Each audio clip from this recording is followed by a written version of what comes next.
Hey guys, how you going? So another fantastic week here on the homestead. It's don't know if you can see, but it is raining out there at the moment. But hopefully I'll be able to get around and show you what we've been up to.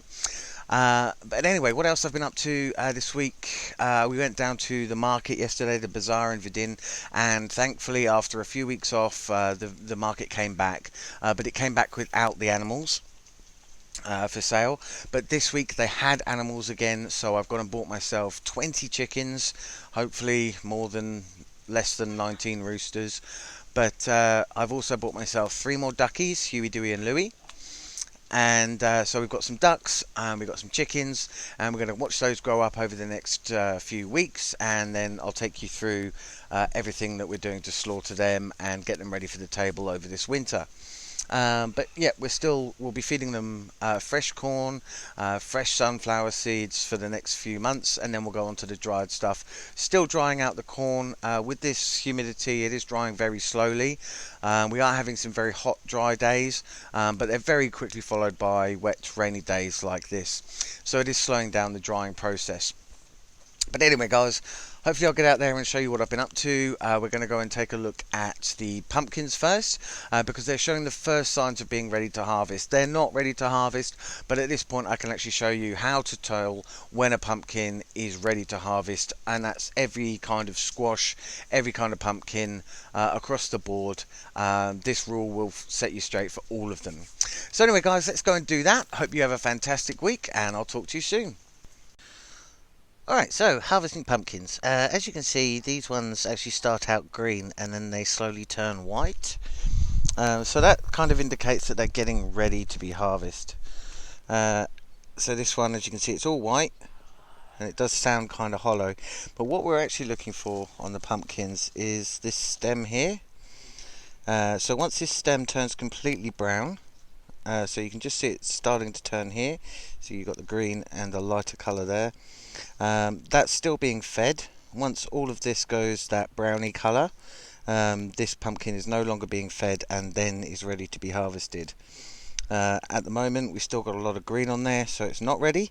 None of the pumpkins are actually particularly ready, but yeah, a couple of weeks, maybe a week or so, and they will be ready. So yeah, just look at the stem. That is the be all and end all in telling whether pumpkins are ready. And when it is ready, we're going to be cutting it right down here, as far away from the pumpkin as possible, and that stops any infection and will keep the pumpkin fresh for longer, because it is going to have to sit for 4 to 6 weeks to let the starches inside turn and develop into sugars, so that we have a better tasting pumpkin at the end. Going with the pumpkins, as you can see, they are still flowering and there is still a lot of vine growth going on. They've grown all the way over there. So this is still a very productive patch. We've got 6 largish pumpkins growing at the moment, and maybe some more in there that I can't see.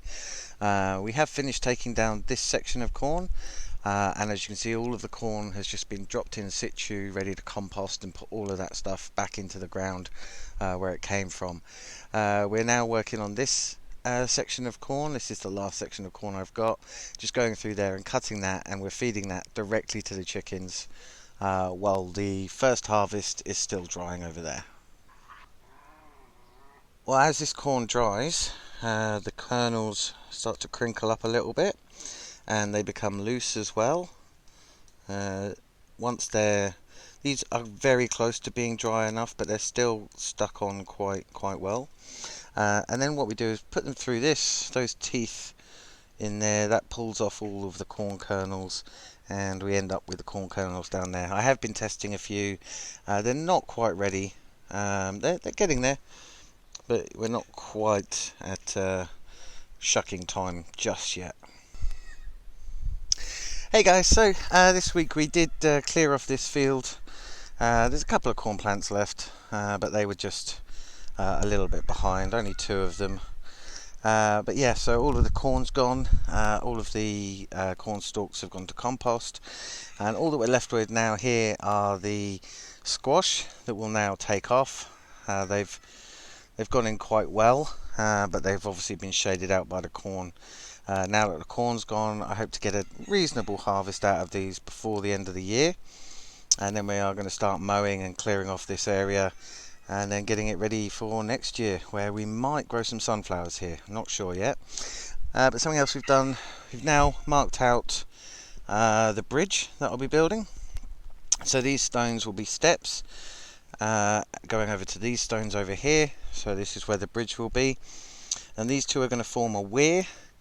This is where the pond will be, and over here we're going to have a waterfall just next to Beefenberger. So we're going to build up a big stone wall, fill it with dirt, all of the dirt that comes out of the pond and the river.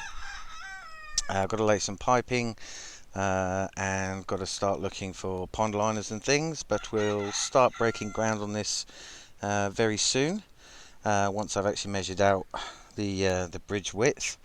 But this is pretty much the final location of the bridge and the weir.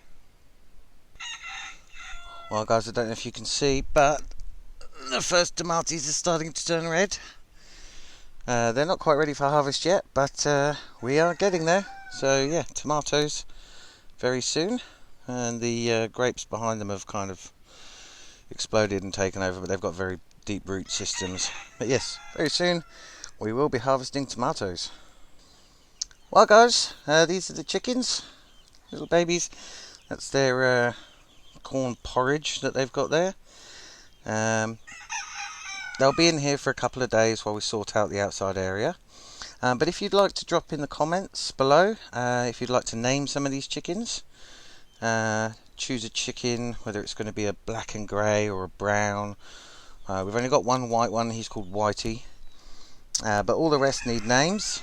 Most of them are this grey and black and white striped. We've got 3 Isa Browns in there, and a couple of other.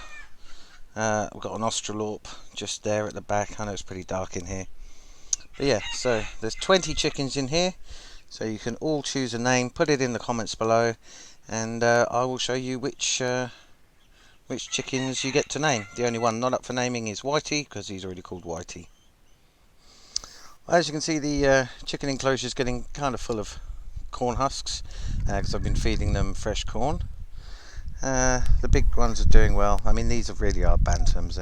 This is about as big as they're going to get. Got a lot of roosters in here. 4 of those are roosters. So they are going to get split up into groups with the other chickens, and we'll get them out of Captain Flaps's hair.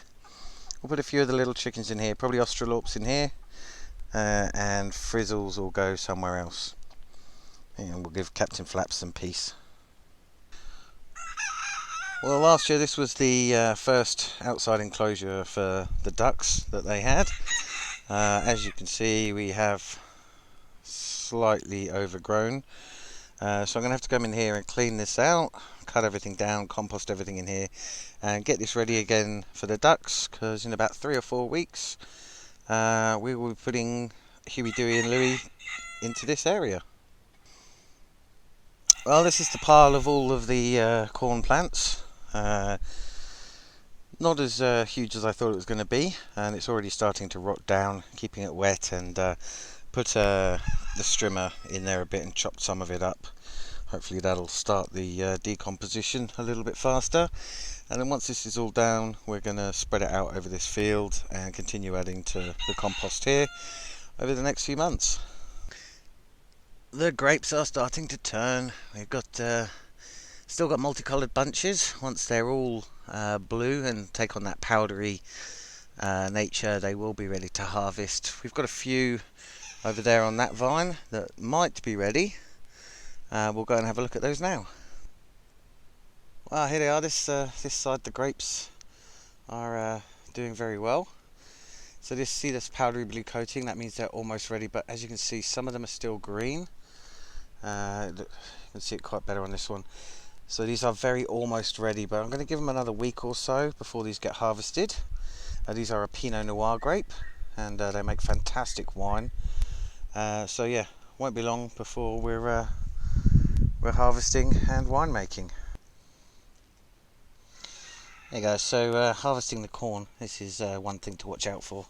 This is Boris, and as you can see, Boris is terrifyingly big. But there's loads of them in there. All of them are called Boris, of course, but this is the easiest to video Boris. Terrifying thing. Hey guys, so these are the little duckies. That's Huey, Dewey and Louie. They're in their little box for a few days. It's a reasonably large container. In there they've got a water bowl, and that's full of some peas as well. They love the peas. And of course, being ducks, they can fish their food out of the water. There you go, having a little drink.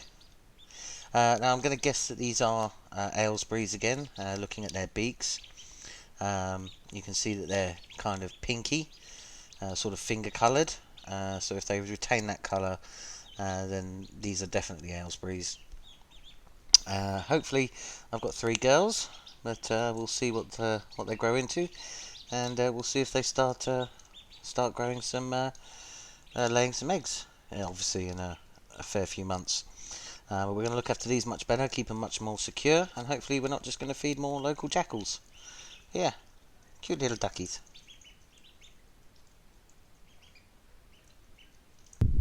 Hey puppies, Junkers, Potato, little Luna, all chilling out, enjoying their steps. As you can see, the puppies are doing very well. Good puppies. Well guys, look, I hope you enjoyed everything we've done this week. I hope you've enjoyed seeing the ducks and the chickens. I hope you enjoy seeing them grow up over the next few weeks. But last message this week is to my Auntie Julie. It's her 21st birthday, so a very happy birthday, Auntie Julie. I hope you have a fantastic day. Thank you for watching all the videos. Thank you for staying, and we hope to see you here on the homestead very soon. Well, probably next year, but still, have a fantastic birthday. Love you lots. And see you soon.